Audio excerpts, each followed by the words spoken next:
There is one simple truth that many forget. Every time you hate someone, you lose.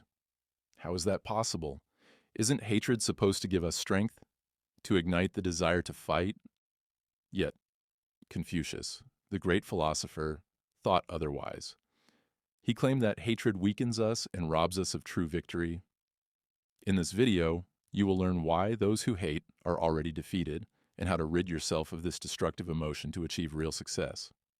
Confucius, one of the greatest sages of antiquity, understood human emotions and their influence on our path. When you feel hatred towards someone, it means that person or situation has taken a significant place in your life. Perhaps they've hurt you, caused pain, or acted unjustly. In these moments, we seek revenge, trying to prove our strength and righteousness. But here's the paradox. The more hatred we feel, the deeper we fall into an emotional trap. We start living not for ourselves, but for defeating the enemy, which in itself is already a defeat. Hatred is a chain that binds us to those who have harmed us. The stronger the hatred, the tighter the chains. In this struggle, we waste our energy on destruction rather than creation. Imagine that every day, by feeling hatred, you are dragging a massive weight behind you. You think about how to take revenge, how to prove something, how to harm in return.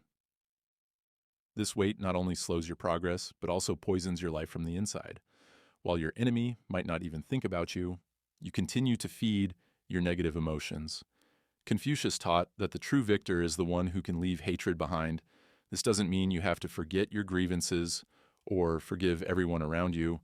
It means that you must not allow hatred to control your life. Your goals, aspirations, and energy should be directed toward improving yourself, not fighting others. Victory over yourself. That is the true triumph. In real life, we often encounter examples where hatred destroys not only a person's inner world, but also their achievements. Take sports competitions, for example. A player who enters a match filled with rage and hatred towards their opponent loses focus. They start making mistakes, succumbing to emotions. Meanwhile, their opponent, staying calm and composed, wins by maintaining concentration and poise. The same happens in life. When we focus on hatred, we lose sight of our true goals. One of the best examples of winning without resorting to hatred is Nelson Mandela. When he was released after 27 years of imprisonment, he did not let hatred for his oppressors control him. Instead, he used his pain and suffering to build a better future for his country. Mandela understood. Had he allowed hatred to consume him, he would never have been able to lead his people and bring them to freedom. His example teaches us that only by freeing ourselves from hatred can we gain true strength. Another vivid example is the story of a Japanese samurai who was offered the chance to avenge the death of his master. However, just before delivering the final blow to his enemy, the samurai noticed that he felt hatred. He stopped and refused to take revenge. Why? Because vengeance driven by hatred would have made him weak. His actions would not have been based on honor or duty, but on emotions. The samurai understood that true strength lies in controlling one's feelings. We all experience betrayals and wrongs, but it's important to remember that our success and happiness depend solely on us. If we allow other people or events to provoke hatred within us, we give them control over our lives. Confucius taught us to seek balance and inner peace. True strength lies not in destroying enemies, but in learning to live in harmony with oneself, despite any obstacles. Every time you feel hatred, ask yourself, is it worth the effort you're putting into it? Is it worth your nerves, your health, your time? Imagine that your life is a house you're building. Hatred is the fire that burns down everything you've created. Are you willing to sacrifice your house just to punish someone else? Confucius said that a wise person should strive for inner harmony. If you spend your energy on hatred, you will never achieve that harmony.